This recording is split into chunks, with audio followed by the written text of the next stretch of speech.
అందరికీ నమస్కారం. ఒక చిన్న ప్రేయర్ చెప్పేస్తాము.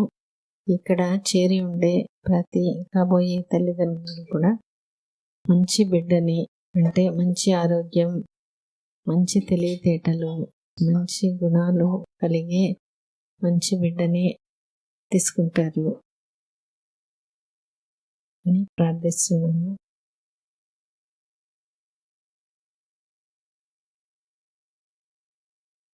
ఇప్పుడు మనం ప్రెగ్నెన్సీలో ఒక పర్టికులర్ ఆస్పెక్ట్ గురించి మాట్లాడతాము. అంతకుముందు ఇక్కడ డెలివరీ అయిన వాళ్ళు వాళ్ళ ఎక్స్పీరియన్స్ మనతో షేర్ చేసుకుంటారు. ఇది మనకి చాలా అవసరం. మన చాలా డౌట్స్ క్లియర్ అయిపోతుంది. తర్వాత కాన్ఫిడెన్స్ అనేది ఈజీగా వచ్చేస్తుంది.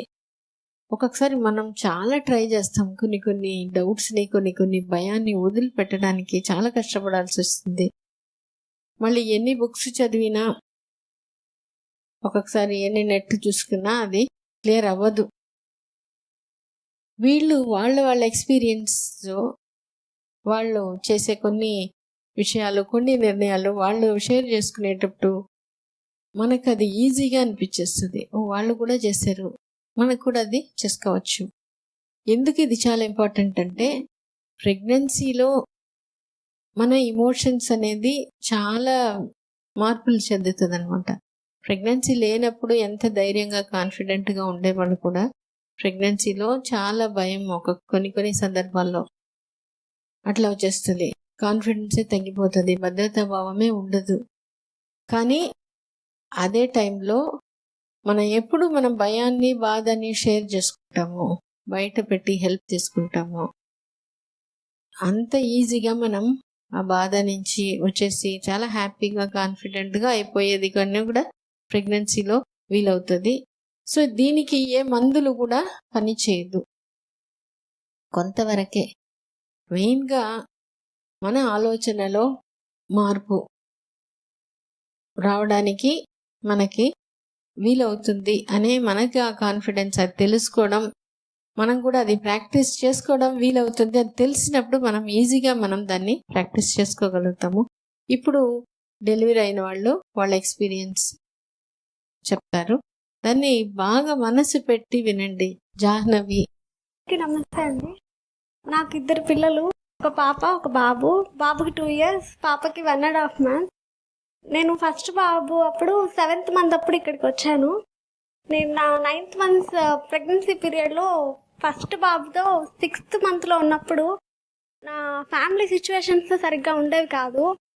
సో అలాంటి సిచ్యువేషన్స్లో ఉండగా మా బెస్ట్ సపోర్టర్ మా తాతయ్య చనిపోయారు. సో అవన్నీ, నేను మెంటల్లీ చాలా స్ట్రాంగ్ ఉండేదాన్ని, కానీ అవన్నీ తట్టుకోలేక బ్లాంక్ అయిపోయింది మైండ్. అసలు నేనేం చేస్తున్నానో నాకే తెలియలేదు. సో వెళ్తూ ఉన్నాను, ఎక్కడికి వెళ్తున్నానో కూడా తెలియదు. కొంత దూరం వెళ్ళిన తర్వాత ఆటోలో బేబీ మూమెంట్ చాలా హెవీగా వచ్చింది. ఏంటమ్మా నువ్వేం చేస్తున్నావు, నేనున్నాను నీ పొట్టలో అని చెప్పి. సో అక్కడి నుంచి దిగేశాను, ఆటో దిగేసి మా హస్బెండ్కి కాల్ చేశాను. నేను ఎక్కడున్నానో నాకు తెలియదు, కానీ ఆటోలో మాత్రం వెళ్ళిపోయాను. సో ఇంకో ఆటో ఎక్కి ఆర్టీసీలో వెళ్ళి కూర్చున్నాను. అక్కడ దిగేసి నేను ఆర్టీసీలో ఉన్నాను, నన్ను వచ్చి తీసుకోపో అని చెప్పాను. అదే నా ఫస్ట్ మూమెంట్ బేబీతో, అది బెస్ట్ మూమెంట్. ఇప్పటికీ నా బేబీ అంత కనెక్ట్గా ఉంటాడు నాతో. 9th monthకి వచ్చిన తర్వాత నా మదర్ నాతో ఉండాలి కదా, డెలివరీ అయిన తర్వాత. మా మమ్మీకి పెద్ద ఆపరేషన్ చేయాలి అని చెప్పారు. మా మమ్మీకి సిజరీన్, అదే పెద్ద ఆపరేషన్ చేస్తే, నాకు సిజరీన్ అయితే నాతో ఎవరు ఉంటారు, నాతో ఎవరు చేస్తారు, మా మమ్మీకి నేను చేయాలి ఇప్పుడు. సో ఇంకా మమ్మీ టెన్షన్ పెట్టుకున్నారు, నువ్వు అక్కడికి వస్తున్నావు, ఒకవేళ నీకు పెయిన్స్ వస్తే ఎలాగా అని చెప్తే, ఇంకా ఆమెకి ఆ ఆలోచనల వల్ల తనకి ఫీవర్ వచ్చేసింది. సో సరే నీకు ఇవన్నీ ఆలోచనలు అనవసరము, నేను వస్తాను నీతోటి, అది డెలివరీ సరే అక్కడైనా డెలివరీ చేస్తారు కదా పెయిన్స్ వస్తే, అది గైనిక్ హాస్పిటల్. సో నేను వస్తాను నీతోటి, నీకు అవన్నీ అనవసరం అని చెప్పాను. సో అక్కడికి వెళ్ళిపోయాను. నాకు అప్పటి వరకు బ్యాక్ పెయిన్స్, సడుగు నొప్పి అని అంటారు, థై పెయిన్ వచ్చేది, అవన్నీ ఉండేటివి. కానీ నేను ఆ బేబీతో చెప్పుకున్నాను ముందరే, ఇలా నాకు ఇవన్నీ ఉన్నాయి, నువ్వు అమ్మమ్మతో ఉండాలి మన ఇద్దరము అని చెప్పుకొని వెళ్ళాను. ఇంకా అక్కడ 1 వీక్ ఉన్నాను. మమ్మీ ఐసీయూలో ఉన్నారు. నేను ఒక్కదాన్నే ఉండేదాన్ని రూమ్‌లో. ఆ 1 వీక్ నాకు ఎలా ఉండిందంటే అదేదో ఒక పిక్నిక్‌కి వెళ్ళినట్లే ఉండింది. ఆ బ్యాక్ పెయిన్ లేదు, కాళ్ళు నొప్పులు లేవు. కాళ్ళంతా 7th మంత్‌కే నీరొచ్చేసాయి ఫస్ట్ డెలివరీ అప్పుడు. ఆ నీరంతా పోయింది. ఆ 1 వీక్ ఏదో పక్కనంతా మాల్స్ ఉన్నాయి, పిజ్జా సెంటర్స్ ఉంటాయి. అక్కడ వెళ్ళి పిజ్జా తినేసి మంచిగా మాల్స్‌కి అంతా తిరుక్కొని ఈవినింగ్‌కి వచ్చి తినేసి పడుకునేదాన్ని. ఆ 1 వీక్ అంతా మంచిగా ఎంజాయ్ చేస్తూ ఉన్నాను నేను ఆ టైంలో. అందరూ భయపడ్డారు. ఈ పిల్ల ఏంటి ఈ టైంలో పెయిన్స్ వస్తే ఎలా ఉంటుంది అక్కడ అని చెప్పి. చాలా హ్యాపీగా నేను ఆ 1 వీక్ లీడ్ చేశాను అక్కడ. అక్కడి నుంచి వచ్చిన తర్వాత నాకు శ్రీమంతం చేసుకోవాలని ఉండింది. కానీ మమ్మీ లేదు, ఇవన్నీ మమ్మీయే కదా చేయాలి, సారు పెట్టాలి అవన్నీ. ఎలాగా అని ఉండింది. సరే నాకు ఏం కావాలో నేనే తెచ్చుకుంటాను అన్నీ అని చెప్పి నాకు నచ్చినటి అన్నీ నేనే కొనుక్కున్నాను వెళ్ళి. కొనుక్కొని నేనే అందరినీ పిలిచాను వెళ్ళి, నాకు శ్రీమంతం రండి మీరందరూ అని చెప్పి. అంతా వచ్చి మంచిగా ఫంక్షన్ చేసుకున్నాను. చేసుకున్న తర్వాత సర్విక్స్ అసలు ఓపెన్ లేదు నాకు. మీకు స్కాన్ చేసే వాళ్ళు కూడా నీకు నార్మల్ అవ్వదు అసలు, ఇదంతా నువ్వు ఎలాగైనా సిజరైన్ చేసుకోవాల్సిందే అని చెప్పారు. నేను బేబీతో చెప్పుకున్నాను. మమ్మీకి అప్పుడు 20 days అయింది అంతే ఆపరేషన్ అయ్యి. ఇంకా నాకు డెలివరీ టైం వచ్చేసింది. డెలివరీ పీరియడ్ దాటిపోయింది. బేబీతో చెప్తున్నాను. బేబీ బ్రీజ్ పొజిషన్లో ఉండింది, అంటే తల పైకి ఉండింది. ఆ 1 వీక్లో బేబీ బ్రీజ్ పొజిషన్ నుంచి సిఫాలిక్ పొజిషన్కి వచ్చేసింది. 1 వీక్లో బేబీ ఎలా చేంజ్ అవుతుంది, బేబీ వెయిట్ కూడా చాలా ఉంది, నువ్వు ఎలా మారుతుంది అసలు అని చెప్పారు అందరూ. ఇక్కడికి వచ్చాక మేడం నువ్వు అమ్మ కోసం చేసుకుంటావు అని చెప్పేవాళ్ళు. సో ఆ 2 days కంటిన్యూస్గా పెయిన్స్ ఉన్నాయి. మేడం ఇంకా 1 day అయిపోయిన తర్వాత ఇంకా నా వల్ల కాదు, నేను చేసుకోలేను మేడం అని చెప్పేశాను. మేడం ఒక్కసారి ఆలోచించు, అమ్మ కోసం చేసుకోవాలి నువ్వు అని చెప్పారు. సో అమ్మ కోసం అని లాస్ట్ డెలివరీ వరకు అలా చెప్తూనే నేను బేబీని అలా వచ్చేసింది. ఇంకా ఫస్ట్ డెలివరీ అయిపోయింది, చాలా హ్యాపీగా అయింది. నాకు ఆ బేబీ వచ్చినప్పటి నుంచి నాకు చాలా కనెక్టివ్గా ఉంటాడు వాడు. ఇప్పటికీ ఇంట్లో ఎవరు లేరంటే చెప్తే చాలా వింటాడు. నాన్న మనతోటి ఎవరు లేరు ఇక్కడ, నువ్వు కామ్గా ఉండాలి అని అంటే వాడిపాటి కామ్గా ఉంటాడు. అదే మా మమ్మీ కానీ ఎవరైనా ఉంటే వాడంత మిస్chievous ఎవరు ఉండరు మా ఇంట్లో. సెకండ్ బేబీ ఉన్నప్పుడు నాకు 8th మంత్కి వచ్చేసింది. 40% ఉంది బ్లడ్. ఎలాగా అని అనుకుంటూ ఉన్నాము. నా బేబీతో చెప్పాను నేను, ఇంకా 1 week టైం ఇస్తున్నాను నీకు, నువ్వు వచ్చేయాలి అంతే, 65-70 ఉండాలి పర్సంటేజ్ అని చెప్పాను. 1 week కల్లా వచ్చేసింది బ్లడ్ 65% ఉండింది. బీపీ ఫ్లక్చుయేషన్స్ చాలా ఉండేది. బీపీ డౌన్ అయిపోయి సెలైన్లు 2 ఎక్కించుకున్నాను. ఎక్కించుకునేటప్పుడు కూడా బేబీని ఎక్కడ ఉండాలి తెలియదు. ఫస్ట్ బేబీ, ఆ బేబీని వీళ్ళ సిస్టర్స్ ఆడిపించుకునేవాళ్ళు అక్కడ కూర్చోబెట్టుకొని. అలా అయిపోయింది. డెలివరీ టైం వచ్చింది. నైట్ 1 o'clockకి పెయిన్స్ వచ్చాయి నాకు. కానీ నాకు గోరింటాకు పెట్టుకోవాలని ఉండింది. నేను పెయిన్స్ వస్తూ ఉన్నా కూడా పారాని రెడీ చేసుకొని నేను చేతులకు పెట్టుకొని వచ్చాను. మంచిగా వర్షం పడుతూ ఉండింది. నైట్ 1-1:30 అయింది. ఓకే, బేబీతో కలిసి వెళ్తున్నాను కదా, అక్కడ అందరూ ఉంటారు అని అనుకొని నా సూట్ కేసు నేనే తెచ్చుకొని, దీనిలో ఉన్న ఈ దుప్పట్లు చీరలు అన్నీ ఏం కావాలో అవన్నీ మీరే ఏం కావాలో అవి తీసుకొని బ్యాగ్ వాళ్ళ చేతికి ఇచ్చాను. మా హస్బెండ్ బయటే ఉన్నారు, మేడం వాళ్ళే దగ్గర ఉన్నారు. మార్నింగ్ మా మమ్మీ వచ్చేటప్పటికి నాకు డెలివరీ అయిపోయి పాప కూడా నా పక్కన ఉంది. అంటే చాలా మనం ఆలోచించుకోవాల్సిన స్టోరీ. ఎక్కువ కూడా మనకి ఇటువంటి ఇది ఉండదు. అంటే ఒక స్టేజ్లో నేను ఎక్కడ పోతున్నానో ఏదో ఎమోషనల్గా ఉన్నప్పుడు ఆ బేబీ నేను ఉన్నాను అని చూసింది చూడండి. చాలా చాలా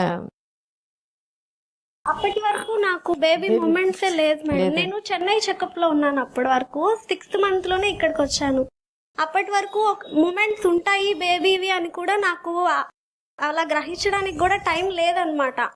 అంత మైండ్ డిస్టర్బెన్స్గా ఉండింది నాకు. ఇంకా అది ఫస్ట్ మూమెంట్ నాకు అలా కదిలిపోతూ ఉంది. ఫస్ట్ టైం కదిలింది బేబీ అదే నాకు. అంటే ఆ బేబీ నేను ఉన్నాను అని చూపించినప్పుడు ఆ ఫీలింగ్, మదర్లీ ఫీలింగ్ అనేది స్టార్ట్ అయిపోతుంది అప్పుడే. అది వచ్చినప్పుడు ఆ బాధ్యత, ఆ బేబీ ఉంది, ఆ బేబీతో కలిసి చేసేస్తాము అనే ఫీలింగ్. అందుకనే వాళ్ళ అమ్మ హాస్పిటల్లో ఉన్నా కూడా అది చాలా ఒక మంచి ఫీలింగ్. అది ఒక చిన్న బిడ్డ అయినా కూడా మనకి రోడ్లో పోతూ ఎవరైనా ఉంటే ఒక చిన్న బిడ్డ చేతిలో పట్టుకున్నా కూడా మనకి చేయి పట్టుకున్నా కూడా మనకి చాలా ఒక కాన్ఫిడెన్స్ అట్లా వచ్చేస్తుంది.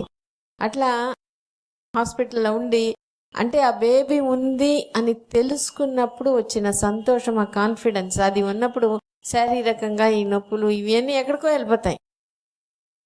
సో చెప్పింది 100% కరెక్ట్. ఆ ఫీలింగ్, ఆ సంతోషం అనేది, ఆ సెక్యూర్ ఫీలింగ్, భద్రతా భావం అనేది, సో అది ఉన్నప్పుడు వాళ్ళ అమ్మ కోసం అది చేయగలిగింది. సో అందుకనే ఇప్పుడు బేబీ కూడా ఆ బ్రీచ్ నుంచి ఇప్పుడు కొన్ని సందర్భాల్లో బ్రీచ్ బాగా దిగిపోయి ఫిక్స్ అయిపోతే తిరగలేదు, టర్న్ అవ్వలేదు. కానీ ఇది లేనప్పుడు ఈమె కావాలి అని పిలిచినప్పుడు ఆ బేబీ స్పందించి తలకు దిగడం నార్మల్ కావాలి అని నువ్వు అనుకున్నావా? 9th month వరకు అనుకోలేదు మేడం. నేను 9th month పెట్టాక మమ్మీకి ఎప్పుడైతే అలా జరిగిందో అప్పుడు ఇంకా నేను మమ్మీకి చేయాలి, నాకు మమ్మీ చేయలేదు కదా అనేది వచ్చేసినప్పుడు అలా అనుకున్నాను గట్టిగా. సో అట్లా ఉన్నప్పుడు అదే అందుకనే ఆ మైండ్ బాగా అనుకుని మనస్ఫూర్తిగా డౌట్ లేకుండా మనం ఉన్నప్పుడు బాడీ దానికి స్పందిస్తుంది. సో అన్నీ తనే ఇప్పుడు ఇదంతా చెప్పినప్పుడు ఏదో ఒక్కొక్కసారి ఉన్నట్టు, కానీ చాలా బాగా ఇప్పుడు నీకు సీమంతం ఉన్నప్పుడు నువ్వే చేసుకోవాలన్నప్పుడు నువ్వు నాకు ఎవరు లేరే అనే ఫీలింగ్ అట్లా అనుకోలేదా? సెల్ఫ్ పిటీ లేదు? వాళ్ళ చేతికి ఇస్తే వాళ్ళకి నచ్చినవి వాళ్ళు తెస్తారు, నాకు నచ్చినవి నేను తెచ్చుకోవచ్చు కదా. Okay okay. సో ఇప్పుడు ఇవన్నీ నువ్వే చేసుకున్నావు, డెలివరీ కూడా నువ్వే అన్ని సర్ది పెట్టుకుని వచ్చేస్తున్నావు. అప్పుడు నీకు ఎట్లా అనిపిస్తుంది? అంటే నాకు ఒక ఆస్పెక్ట్లో చూస్తే కొంతమంది అబ్బా నాకు ఎవరు లేరు కదా, నేను చాలా ఎందుకంటే అమ్మ ఒక్కొక్కసారి లేని వాళ్ళ అమ్మ రాలేని సిచ్యువేషన్లో ఉండే చాలా మందికి ఎట్లా ఉంటారంటే అయ్యో నాకు నేను చేసుకోలేను, నాకేమవుతుందో, నేను చాలా పాపం కదా, నేను చాలా దీన స్థితిలో ఉంటున్నాను కదా అనే ఒక సింపతి సీకింగ్ కొంతమందికి రావడం సహజమే. కానీ నీకు అది లేకుండా ఏం లేదు మేడం. నేను పుట్టినప్పుడు నాకు వేసిన గౌనే నేను మా పాపకు ఫస్ట్ టైం వేసుకుని అప్పుడు వరకు దాచిపెట్టింది కదా.